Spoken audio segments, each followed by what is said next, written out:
បាទជំរាបសួរនិងសួស្តីបងប្អូនយើងទាំងអស់គ្នាថ្ងៃនេះគឺជាថ្ងៃទី8ខែ5ឆ្នាំ2026ថ្ងៃនេះគឺជាថ្ងៃជោគថ្ងៃជ័យថ្ងៃសិរីសួស្តីដល់បងប្អូនយើងទាំងអស់គ្នាដែលកំពុងតែមើលឃ្លីបវីដេអូខ្ញុំនេះថ្ងៃនេះខ្ញុំចង់ប្រាប់ថាចំការត្រេនរបស់ខ្ញុំនេះគឺនៅខាងសបូភ័យគប់ខ្ញុំបានដាំត្រេនពពួក Black Thorn នេះគឺមានចំនួនជាង 1000 ដើមហើយមូសាំងឃីងក៏ជាង 1000 ដើមដែរអញ្ចឹងអ្វីដែលខ្ញុំដាំមកដល់ពេលនេះគឺវាមានអាយុកាល75ឆ្នាំហើយបាទរហូតទៅដល់ខែ9ខែ9នេះទើបបាន5ឆ្នាំបើនិយាយសរុបទៅវាប្រហែលជា53ខែ54ខែដូចដើមត្រេនតគុតអែននៅក្រោយខ្នងខ្ញុំនឹងដែរអញ្ចឹងអ្វីដែលខ្ញុំចង់បង្ហាញអំពីទម្រង់បែបម៉េចដែលជាប្រភេទត្រេន Black Thorn បាទអញ្ចឹងបងប្អូននេះបងប្អូនមើលនេះបាទនេះទម្រង់ត្រេន Black Thorn នេះវាមានអញ្ចឹងនេះវាមានផ្កាយហើយវាមានអីគេវាមានមួយជុលវាមួយទៀតនៅពីក្រួយនេះឬក៏គេហៅថាប្រម៉ោយឬក៏ពុកមាត់វាបាទអញ្ចឹងអ្វីដែលយើងដាំមកនេះគឺវាបានមួយផ្លែនេះវាជាលក្ខណៈទុំជ្រុះបាទទុំជ្រុះយើងចង់ដឹងថាមួយផ្លែដែលទុំជ្រុះហ្នឹងប៉ុណ្ណាទម្រង់វាតែឆ្នាំទី1វាអត់សូវស្អាតប៉ុន្មានទេអត់សូវស្អាតប៉ុន្មានទេបាទអញ្ចឹងទម្រង់វាអញ្ចឹងយើងថ្លឹងមើលនេះ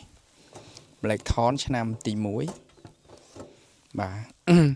អញ្ចឹងវាបាន3គីឡូ7ខាំបាទ3គីឡូ7ខាំអានេះទុំដើមជ្រុះបាទហើយក្អូបហើយអញ្ចឹងយើងប្រៀបធៀបជាមួយនឹងមូសាំងឃីងបាទមូសាំងឃីងនៅនេះក៏មានដែរមូសាំងឃីង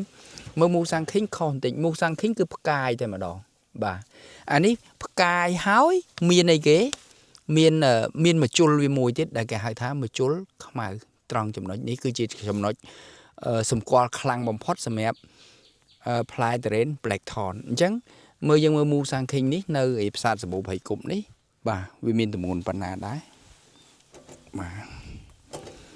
អញ្ចឹងនេះមកផ្លែបាន3គីឡូ2ខាំ3គីឡូ2ខាំសិតតែទុំជ្រុះហើយបាទអានេះសិតតែចូលស្តង់ដាគេដែលនាំចេញហើយមូលល្អបាទអញ្ចឹងយើងត្រឡប់មកវិញអញ្ចឹងយើងចង់ដឹងថាតើសាច់ត្រេនមួយជុលខ្មៅនេះដែលផ្លែឆ្នាំទី4ចិត្តទី5នេះមានរសជាតិបែបម៉េចខ្ញុំនឹងបង្ហាញជូនបាទអញ្ចឹងសូមអ្នកពុះខ្ញុំបន្តិចបាទបងមេតគាត់ពុះ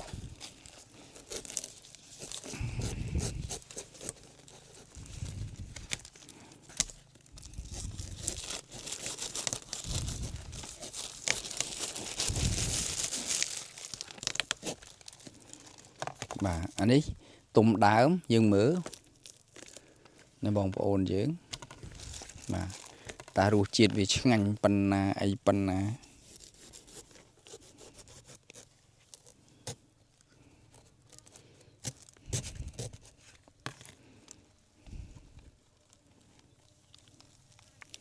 បាទនេះ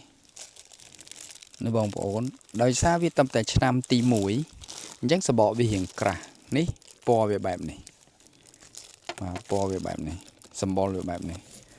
លឿងដែរបាទណាតែវាអត់តន់លឿងដូចអីគេដូចម៉ាន់ថងដូច Black Thorn ដូចមូសាំងឃីងឆ្នាំទី8ទី9នេះវាប្រហាក់ប្រហែលតាមពិតវាមានពណ៌បែបរបស់វាមែនតែនទៅពណ៌របស់វាហ្នឹងគឺដូចទឹកឃ្មុំដោយពណ៌ក្បាលទឹកឃ្មុំអាហ្នឹងគឺកម្រិតវាខ្លាំងបាទអានេះវាជាមោទនភាពសម្រាប់ដើមត្រេនយើងនៅប្រាសាទដាំត្រេន Black Thorn នៅប្រាសាទសបូភ័យគប់នេះយើងទទួលលទ្ធផលបែបហ្នឹងដែរបាទនេះឃើញបងប្អូនបាទអាមកកាវនេះហាក់បីដូចរៀងធំបន្តិចទៅបាទបងប្អូនយើងមើលទៅបាទហើយតិចទៀតខ្ញុំភ្លក់បងប្អូនហៀទឹកមាត់បាទណាអូខេអញ្ចឹងបានហើយវាដូចគ្នាទាំងអស់អញ្ចឹងខ្ញុំចង់ភ្លក់មើលថារសជាតិបែបម៉េចបាទរសជាតិបែបម៉េចខ្ញុំទៅមុនបាទតាភ្លក់អាធំហ្នឹងណា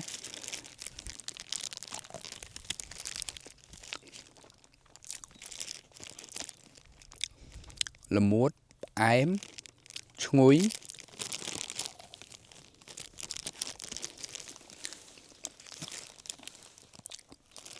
ក្របរបស់វាធំបន្តិចអត់ស្ពាតទេហើយដោយសារវាឆ្នាំតំផ្លែ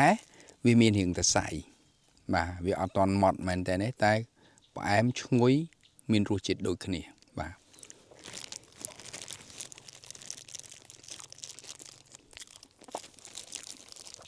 យើងចាំមើលក្របវាប៉ុណ្ណាវាចង់ឆេះបន្តិចប៉ុន្តែអត់ឆេះអត់អីទេ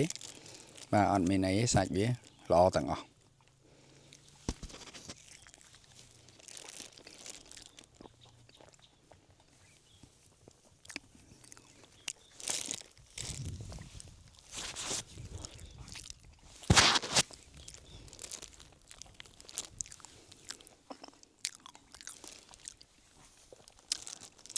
វាជាមោទនភាពសម្រាប់ខ្ញុំចាយពេលវេលា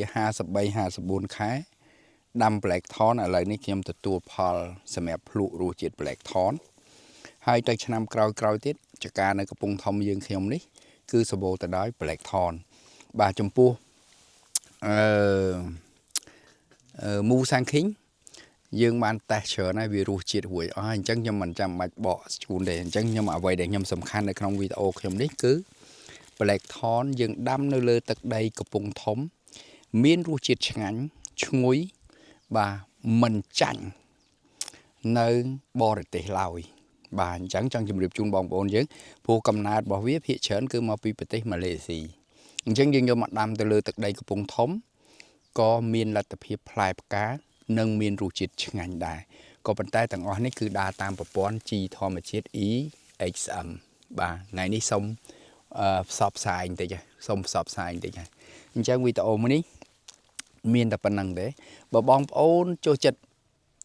Black Thorn ចូលចិត្តមូសាំងឃីងយើងនឹងជួបគ្នានៅវីដេអូក្រោយៗតទៅទៀតអញ្ចឹងរសជាតិឆ្ងាញ់ទទួលយកបានសម្រាប់ខ្ញុំប៉ុន្តែខ្ញុំព្រោះខ្ញុំជាអ្នកហូបទុរេនយូរឆ្នាំដែរហើយដូច្នេះរសជាតិនៅក្នុងរសជាតិនៅក្នុងមាត់ខ្ញុំដែលខ្ញុំបានទទួលទានមកខ្ញុំទទួលយកបានប្រកាសជាបងប្អូនដែលមើលវីដេអូខ្ញុំនេះហើយទទួលបានដូចគ្នាហាមស្រក់ទឹកមាត់ចាំមកដល់ចំការខ្ញុំទើបស្រក់ទឹកមាត់សូមអរគុណច្រើនសូមជម្រាបលាបាយបាយ